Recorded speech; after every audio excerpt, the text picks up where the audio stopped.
चौबे जी ने बिहार आंदोलन की पृष्ठभूमि बहुत अच्छे से बताई है। आज जब हम 50-55 साल बाद बिहार आंदोलन पर बात कर रहे हैं तो मेरे सामने एक बिहार आंदोलन के विद्यार्थी के नाते मेरे सामने बार बार ये प्रश्न आता है और आज भी है कि हम बिहार आंदोलन को आज किस रूप में याद करें। उन छोटी मोटी घटनाओं से याद करें या बिहार आंदोलन का एक बड़ा चित्र हम अपने सामने रखें। तो मेरा मत है कि हमको बिहार आंदोलन का जो बड़ी तस्वीर है वह हमारे अपने सामने रखनी चाहिए। और जब हम ऐसा करेंगे तो पहला सवाल ये आएगा कि आखिर बिहार आंदोलन क्यों हुआ।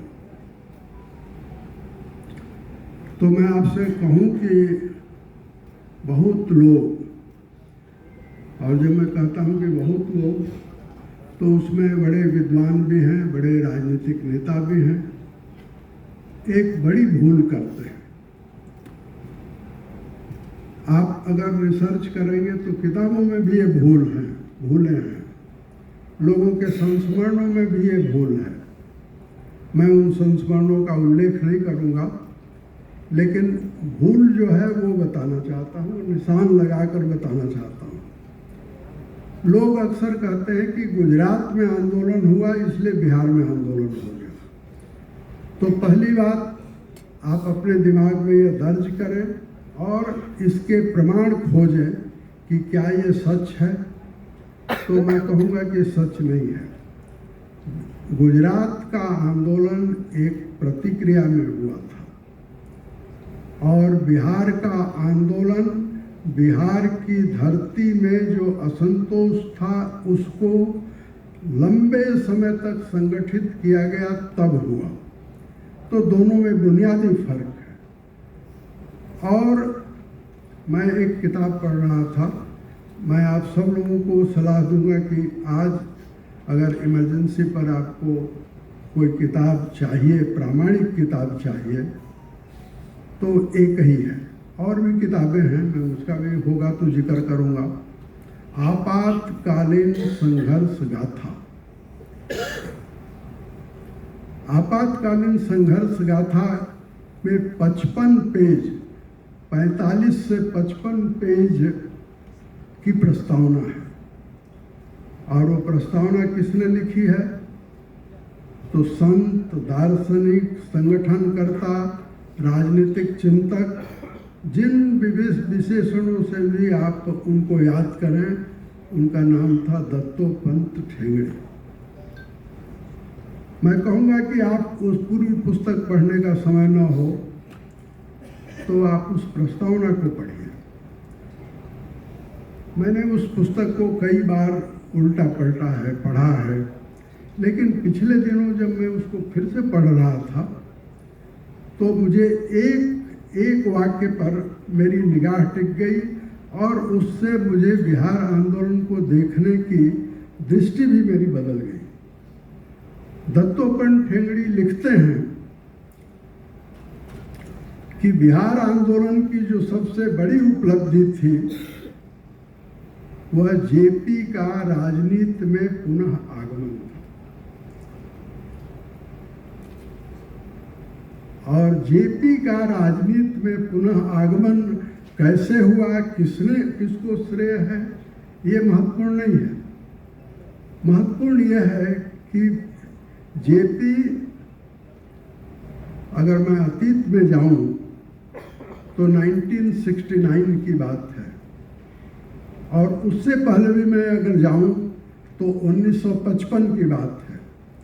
1952 में के चुनाव में जेपी ने एक शैडो कैबिनेट घोषित कर दिया था। और जब चुनाव परिणाम आया तो सबसे उदास व्यक्ति उस समय की राजनीति में कोई था तो वो जयप्रकाश नारायण थे। और कदम कुआं का घर छोड़कर वे राजगीर चले गए थे। रोज दाढ़ी बनाने वाले जेपी की दाढ़ी बढ़ गई थी और डॉक्टर राम मनोहर लोहिया दिल्ली से जब उनको पता चला कि जेपी बड़े उदास हैं तो राम मनोहर लोहिया सीधे पटना आए, कदम कुआं गए। कदम कुआं में मालूम हुआ कि जेपी तो राजगीर में है, तो उसी जीप से वो राजगीर गए और जेपी से उन्होंने बात की। लेकिन उसके बाद की जो घटनाएं हैं, अगर आप रामनंदन मिश्र की ग्रंथावली जो IGNCA ने छापी है उसको आप पलटे तो राजनीति से कैसे धीरे धीरे करके जेपी अलग हो रहे हैं उसकी कहानी मिल जाएगी। और आखिरी बात, आचार्य JB कृपलानी ने अपने मेमोयर में लिखा है कि 1955 की बात है, हम तब आचार्य कृपलानी प्रसोपा के अध्यक्ष थे और जेपी प्रसोपा के महामंत्री थे। अध्यक्ष और महामंत्री दोनों गया के सर्किट हाउस में इसलिए आए कि विनोबा की वहाँ सभा थी, दोनों साथ गए। प्रसोपा के भविष्य पर बात करने के लिए दोनों इकट्ठे हुए थे और जब जेपी विनोबा के मंच पर गए तो जेपी ने लोगों को देखा, भूदान आंदोलन की जो तेज हवा थी उसको देखा और वही घोषणा की कि मैं अपना जीवन अब भूदान के लिए समर्पित करता हूँ। तो फाइनली 1955 में जेपी राजनीति से अलग हो गए, दलीय राजनीति से हो गए, सक्रिय राजनीति से अलग हो गए। 1974 में बिहार आंदोलन के दौरान जेपी का बिहार आंदोलन का नेतृत्व करना राजनीति की वह बड़ी घटना है जिसने दूसरी आज़ादी की लड़ाई की नींव रख दी। और इसलिए जिस पत्रिका का लोकार्पण हुआ है, युगवार्ता,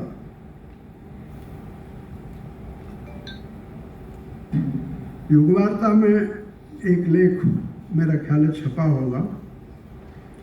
2002 में जब जेपी की जन्म शताब्दी थी तो जनसत्ता अखबार में जेपी पर एक पूरा लेख, पूरा पेज छपा था। मैंने उसमें एक छोटा सा लेख लिखा था, अपनी याददाश्त से लिखा था कि जेपी बिहार आंदोलन में कैसे आए। वो लेख छपा है। मैं ये कहना चाहता हूँ कि बिहार आंदोलन को हम दो बातों के लिए आज याद करें। नंबर एक, कि बिहार आंदोलन का अगर कोई एक नेता था तो उसका नाम था जयप्रकाश नारायण। बिहार आंदोलन की सबसे बड़ी अपील जो थी, अगर कोई एक अपील थी तो वो अपील थी संपूर्ण क्रांति की, जिसको समग्र क्रांति भी कहा गया। और संपूर्ण क्रांति या समग्र क्रांति 2026 में जब उसको हम देखेंगे, उसको समझने का प्रयास करेंगे, तो मैं कहूँगा कि 1959 में जेपी ने जवाहरलाल नेहरू को एक पत्र लिखा था। आज बहुत लोग संविधान की बात करते हैं। क्या हमको मालूम है कि 1959 में जेपी ने जवाहरलाल नेहरू से कहा था कि 10 साल हो गए हैं इस संविधान को, इसको रिव्यू करिए। दूसरी बात उस पत्र में कही थी कि पूरी की पूरी राज्य व्यवस्था में परिवर्तन होना चाहिए। और वो किताब जो जेपी ने पत्र लिखा था, आज भी वो सर्वोदय के प्रकाशन में वो किताब उपलब्ध है, राज्य व्यवस्था की पुनर्रचना एक सुझाव। मैं कहना यह चाहता हूँ कि बिहार आंदोलन को दो बातों के लिए याद करें। जेपी क्या चाहते थे? तो जेपी चाहते थे कि राज्य व्यवस्था बदले, भ्रष्टाचार और बाकी जो चीज़ें हैं वो राज्य व्यवस्था के अंतर्गत होती है। राज्य व्यवस्था बदलेगी तो राम राज्य आएगा। और इसलिए मैं आगे बढ़ना चाहता हूँ यह कहकर कि बिहार आंदोलन के कारण इमरजेंसी आई, अगर हम ये समझते हैं तो हम इतिहास को नहीं जानते। आज 2026 में भारत में भी और दुनिया के दूसरे विश्वविद्यालयों में भी, और जो लोग रिसर्च करते हैं, जो इतिहास पर किताब लिखते हैं, उन लोगों ने भी इमरजेंसी पर बहुत किताबें आई हैं। लेकिन आजकल में जो किताबें आई हैं उन किताबों में एक सवाल है और वही आज हमको जानना चाहिए कि इमरजेंसी क्यों लगी। क्या इमरजेंसी इसलिए लगी कि 25 जून 1975 को रामलीला मैदान में जेपी ने कुछ ऐसी बात कह दी थी जो खून की नदियां बहने वाली थी? ऐसा जो ये इंदिरा गांधी ने दावा किया था, कांग्रेस के लोग ये दावा करते हैं। लेकिन इमरजेंसी क्यों लगी उसका एक ही उत्तर है। 12 जून 1975 को जगमोहन लाल सिन्हा ने इंदिरा गांधी के चुनाव को अवैध घोषित कर दिया था। राजनारायण ने 14 आरोप लगाए थे इंदिरा गांधी पर, लेकिन जगमोहन लाल सिन्हा ने 2 आरोप सही पाए। एक आरोप था कि यशपाल कपूर जो उनके एडिशनल प्राइवेट सेक्रेटरी थे, वो उनके चुनाव एजेंट पहले हो गए थे, इस्तीफा बाद में दिया था। तो ये चुनाव की जो संहिता है उसमें ये भ्रष्टाचार है। उस भ्रष्टाचार की इंदिरा गांधी दोषी ठहराई गई। दूसरी बात थी कि इंदिरा गांधी उस समय प्रधानमंत्री थी। जगमोहन लाल सिन्हा ने कहा कि आप रायबरेली में प्रधानमंत्री नहीं हैं, रायबरेली में आप और लोगों की तरह से लोकसभा के उम्मीदवार हैं, तो रायबरेली में राज्य सरकार ने आपके लिए जो चुनाव का मंच बनाया वो भ्रष्टाचार में आता है। इन 2 आरोपों पर उनकी लोकसभा सदस्यता चली गई और 6 साल के लिए वो चुनाव नहीं लड़ सकती थी। इमरजेंसी सिर्फ और सिर्फ इसलिए लगाई गई कि इंदिरा गांधी प्रधानमंत्री पद से इस्तीफा नहीं देना चाहती थी, प्रधानमंत्री पद पर बने रहना चाहती थी। और मैं आपसे कहूंगा कि मेरी बात मत मानिए, आप खुद पढ़िए और 12 जून से 25 जून तक, इमरजेंसी लगाने की रात तक, इंदिरा गांधी के निवास पर, प्रधानमंत्री कार्यालय में नहीं, प्रधानमंत्री के निवास पर क्या हुआ, पल पल की घटनाओं की पूरी जांच एक किताब में है और वो किताब है शाह आयोग की अंतरिम रिपोर्ट। जब इमरजेंसी के 40 साल हुए तो आडवाणी जी को ये ख्याल आया कि हमको शाह आयोग की रिपोर्ट देखनी चाहिए। आडवाणी जी ने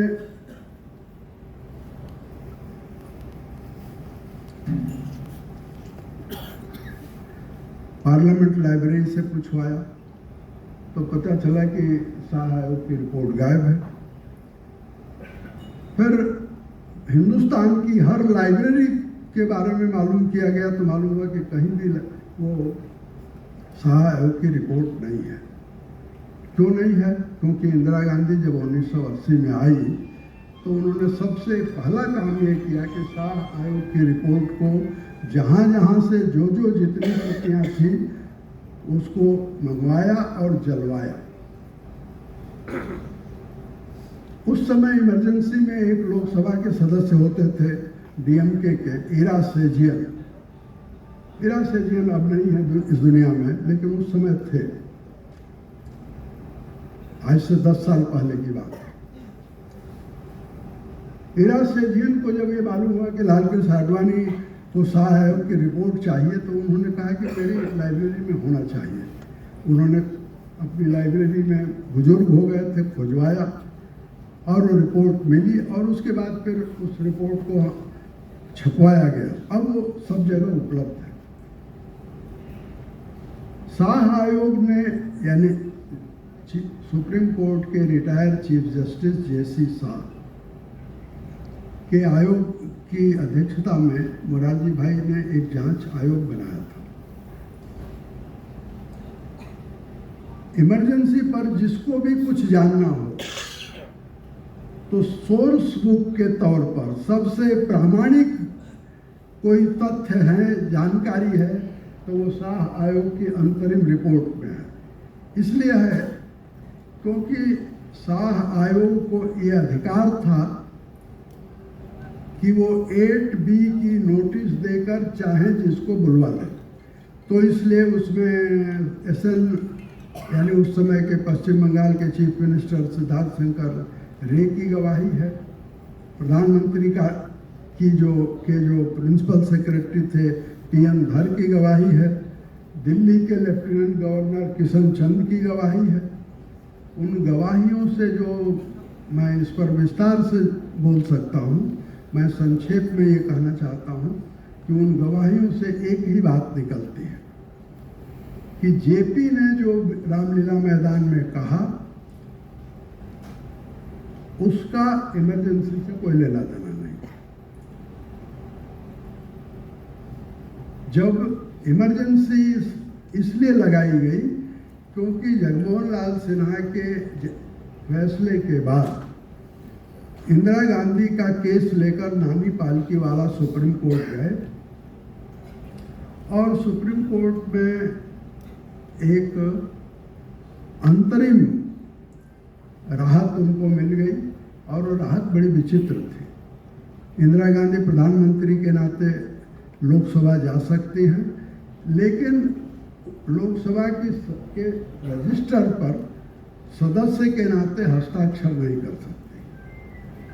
तो ये ऐसा और मैं और भी आपको बताऊं कि इस फैसले का, ये फैसला प्रधानमंत्री इंदिरा गांधी के लिए बड़ा अपमानजनक था और इमरजेंसी की जो पार्लियामेंट है, पहला जो सत्र है, उसमें विपक्ष के जो लोग भी बचे हुए थे वो डिवीजन मांगते थे।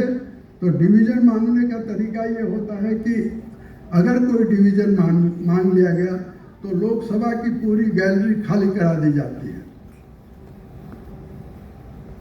प्रधानमंत्री सदस्य नहीं है तो भाग करके वो डिवीजन के समय में इंदिरा गांधी भाग करके अपने दफ्तर चली जाती थी। ये था अपमानजनक। अंततः 24 को जो उनको राहत जब नहीं मिली तो 25 को फखरुद्दीन अली अहमद साहब के पास जा करके और उन्होंने इमरजेंसी की तैयारी शुरू कर दी। फखरुद्दीन अली अहमद इमरजेंसी के खिलाफ थे। फखरुद्दीन अली अहमद ने इंदिरा गांधी को इमरजेंसी न लगाने की सलाह दी थी और अब वो उनके बयान बाकायदे आर्काइव में आ गए हैं। तो इमरजेंसी इसलिए लगी क्योंकि इंदिरा गांधी ने प्रधानमंत्री पद छोड़ना स्वीकार नहीं किया, लोकतंत्र का रास्ता नहीं चुना, संसदीय लोकतंत्र की मर्यादाएं नहीं मानी और उनको अब कांग्रेस में किसी तरह से किसी पर विश्वास नहीं था। यानी कांग्रेस पार्टी उस समय एक व्यक्ति के इर्द गिर्द खड़ी थी और वो व्यक्ति खुद पद छोड़ने के लिए तैयार नहीं था। इमरजेंसी लगी और इमरजेंसी के लगने के बाद इमरजेंसी जो है वो भारत के लिए जिस तरह से 1942 की क्रांति का दिन है। आज़ादी की लड़ाई का क्लाइमेक्स है 1942। उसी तरह से इमरजेंसी जिस दिन लगी और चुनाव जिस दिन संपन्न हुआ, इसके इन 21 महीनों में भारत ने लोकतंत्र की और अपनी दूसरी आज़ादी की लड़ाई लड़ी है। और इस दूसरी आज़ादी की लड़ाई में दो लोग हैं उस दूसरी आज़ादी के बड़े नेता, और दोनों जेल में हैं। एक का नाम जयप्रकाश नारायण है, दूसरे का नाम है बाला साहब देवरस। बाला साहब देवरस और आरएसएस, अगर दूसरी आज़ादी की लड़ाई में आरएसएस न होता तो इंदिरा गांधी अपनी तानाशाही पर लोकतंत्र की मुहर लगवाती और फिर दुनिया को बताती कि मैंने जो इमरजेंसी लगाई थी उसको इस देश ने स्वीकार कर लिया। लेकिन राष्ट्रीय स्वयंसेवक संघ का नेतृत्व बाला साहब देवरस 8 जनवरी 1975 को, बाला साहब देवरस लखनऊ के आसपास में थे और 8 जनवरी 1975 को मदरलैंड अखबार एक खबर छापता है कि संघ पर प्रतिबंध लगने जा रहा है। बाला साहब देवरस सीधे लखनऊ पहुंचते हैं और लखनऊ में उन्होंने प्रेस कॉन्फ्रेंस की, इंदिरा गांधी को चुनौती दी। और मेरा ये निष्कर्ष है कि इमरजेंसी से पहले जेपी आंदोलन के दौरान विपक्ष और मैं कहूँगा जेपी भी परिस्थितियों को नहीं समझ रहे थे, इसलिए असावधान थे। एक व्यक्ति इस देश में जो सावधान था उसका नाम है बाला साहब देवरस, और उनकी सावधानी का जो सबसे बड़ा प्रमाण है वो 8 जनवरी 1975 को लखनऊ में उनकी प्रेस कॉन्फ्रेंस, जिसमें उन्होंने इंदिरा गांधी की सत्ता को चुनौती दी और कहा कि आरएसएस पर प्रतिबंध लगाना हो आप लगाइए, हम लड़ेंगे। 16 जून 1975 को बाला साहब देवरस रोहतक में हैं, रोहतक के संघ शिक्षा वर्ग में हैं। वहां भी उन्होंने उसी 8 जनवरी वाले अपने वक्तव्य को दोहराया और जब इमरजेंसी घोषित हो गई तो बाला साहब देवरस एक ट्रेन से चलते हुए नागपुर आते हैं। नागपुर आने से पहले उन्होंने संघ के कुछ कार्यकर्ताओं को बुला रखा था और अपनी बोगी में उन्होंने उन लोगों को निर्देश दिया कि मैं नागपुर पहुंचूंगा, पुलिस मुझे गिरफ्तार करेगी और मुझे जेल जाना है। अब संघ का नेतृत्व माधवराव मूले करेंगे और संघ का नेतृत्व कितना चुस्त और दुरुस्त था ये हमें जानना चाहिए। 4 जुलाई 1975 को संघ का पर प्रतिबंध लगता है और 4 जुलाई 1975 को माधवराव मूले, भाऊराव देवरस, सुंदर सिंह भंडारी, दत्तोपंत ठेंगड़ी, नानाजी देशमुख, लक्ष्मण राव इनामदार, जोशी जी दक्षिण के, ये सब जो क्षेत्रीय जो प्रचारक थे, जनसंघ के कुछ नेता, सब मिलकर 4 जुलाई को उन्होंने आगे की पूरी लड़ाई का एक जो खाका खींचा, वही खाका अंततः लोकतंत्र की वापसी का नतीजे में निकला। इसलिए इमरजेंसी की लड़ाई का डिटेल में नहीं जाऊंगा, मैं आखिरी सवाल आपके सामने रखकर और उसका जवाब देकर मैं अपनी बात पूरी करता हूँ। लोग पूछते हैं